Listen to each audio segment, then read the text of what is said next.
stesso fatto, trovarsi in amicizia, divertirsi e la nostra età va benissimo così. È piacevole.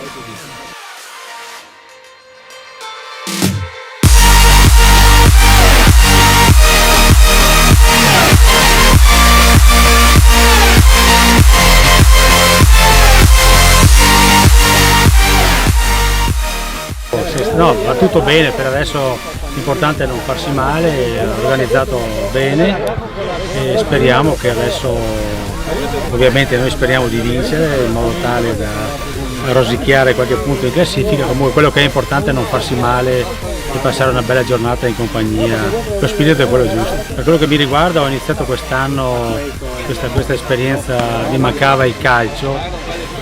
Ovviamente questa ormai è rimasta l'unica opportunità per chi è un po' datato come me e quindi è una bellissima iniziativa e ci si diverte, poi ovviamente si fa gruppo e quindi è quello che è importante.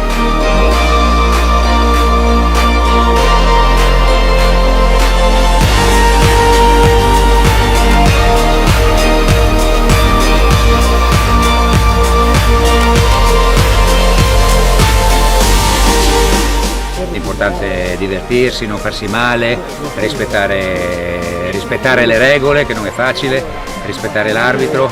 Siamo contenti di essere qua, è una giornata calda, poteva essere peggio, però diciamo dai, arriveremo a casa un po' più abbronzati. E oggi siamo tutti qua e vediamo in una giornata unica chi ha più fiato e più sangue da buttare in campo.